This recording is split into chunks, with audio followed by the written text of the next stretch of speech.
स्वागत है आपका कहानी का समय में। आज हम सुनने जा रहे हैं एक ऐसी कथा जो सिखाती है जहाँ सच्ची श्रद्धा होती है वहाँ भगवान स्वयं भक्त की लाज रखते हैं। वृंदावन की इस अद्भुत कथा में देखिए कैसे एक पुजारी की सच्ची भक्ति ने भगवान को भी झुका दिया और कैसे पत्थर बनकर भी भगवान ने अपने भक्त की आस्था को जीवंत कर दिया। तो आइए शुरू करते हैं वृंदावन की अद्भुत भक्ति कथा।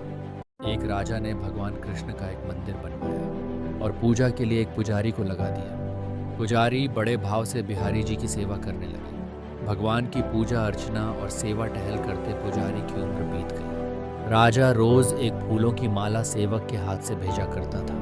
पुजारी वह माला बिहारी जी को पहना देते थे। जब राजा दर्शन करने आता तो पुजारी वह माला बिहारी जी के गले से उतारकर राजा को पहना देते थे। यह रोज का नियम था। एक दिन राजा किसी वजह से मंदिर नहीं जा सका। उसने एक सेवक से कहा, माला लेकर मंदिर जाओ, पुजारी से कहना आज मैं नहीं आ पाऊंगा। सेवक ने जाकर माला पुजारी को दे दी और बता दिया कि आज महाराज का इंतजार न करें। सेवक वापस आ गया। पुजारी ने माला बिहारी जी को पहना दी। फिर उन्हें विचार आया कि आज तक मैं अपने बिहारी जी की चढ़ी माला राजा को ही पहनाता रहा। कभी ये सौभाग्य मुझे नहीं मिला। जीवन का कोई भरोसा नहीं कब रूठ जाए। आज मेरे प्रभु ने मुझ पर बड़ी कृपा की है। राजा आज आएंगे नहीं तो क्यों न माला मैं पहन लूं। यह सोचकर पुजारी ने बिहारी जी के गले से माला उतारकर स्वयं पहन ली। इतने में सेवक आया और उसने बताया कि राजा की सवारी बस मंदिर में पहुंचने ही वाली है। यह सुनकर पुजारी कांप गए। उन्होंने सोचा अगर राजा ने माला मेरे गले में देख ली तो मुझ पर क्रोधित होंगे। इस भय से उन्होंने अपने गले से माला उतारकर बिहारी जी को फिर से पहना दी। जैसे ही राजा दर्शन को आया तो पुजारी ने नियम अनुसार फिर से वह माला उतारकर राजा के गले में पहना दी। माला पहना रहे थे तभी राजा को माला में एक सफेद बाल दिखा। राजा को सारा माजरा समझ गया कि पुजारी ने माला स्वयं पहन ली थी और फिर निकालकर वापस डाल दी होगी। पुजारी ऐसा छल करता है, यह सोचकर राजा को बहुत गुस्सा आया। उसने पुजारी जी से पूछा, पुजारी जी यह सफ़ेद बाल किसका है? पुजारी को लगा कि अगर सच बोलता हूँ तो राजा दंड दे देंगे। इसलिए जान छुड़ाने के लिए पुजारी ने कहा, महाराज यह सफ़ेद बाल तो बिहारी जी का है।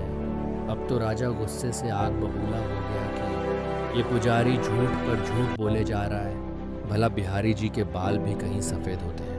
राजा ने कहा, पुजारी अगर यह सफ़ेद बाल बिहारी जी का है तो सुबह श्रृंगार के समय मैं आऊँगा और देखूँगा कि बिहारी जी के बाल सफ़ेद हैं या काले।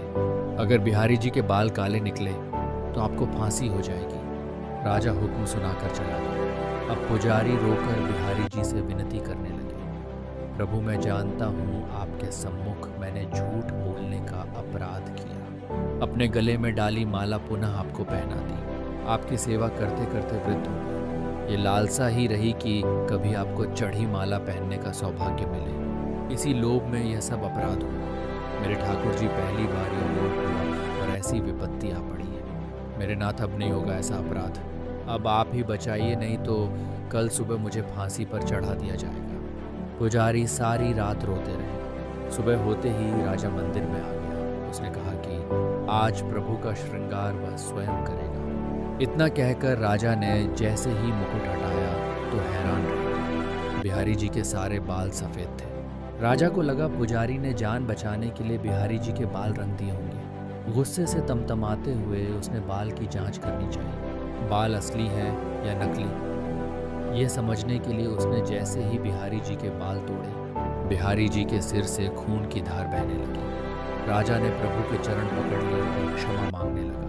बिहारी जी की मूर्ति से आवाज़ आई, राजा तुमने आज तक मुझे केवल मूर्ति ही समझा, इसलिए आज से मैं तुम्हारे लिए मूर्ति ही हूँ। पुजारी मुझे साक्षात भगवान समझते हैं। उनकी श्रद्धा की लाज रखने के लिए आज मुझे अपने बाल सफ़ेद करने पड़े व रक्त की धार भी बहानी पड़ी तुझे समझाने के लिए। कहते हैं समझो तो देव नहीं तो पत्थर। श्रद्धा हो तो उन्हीं पत्थरों में भगवान समर्पण होकर भक्त से मिलने आ जाएंगे। ये कथा हमें याद दिलाती है कि भगवान मूर्ति में नहीं, भक्त के मन में बसते हैं। श्रद्धा सच्ची हो तो पत्थर भी भगवान बन जाते हैं। अगर आपको ये कथा अच्छी लगी हो तो इसे लाइक करें, शेयर करें और ऐसी ही भक्तिमय कहानियों के लिए हमारे चैनल कहानी का समय सनातन वार्ता कोश को सब्सक्राइब करना न भूलें।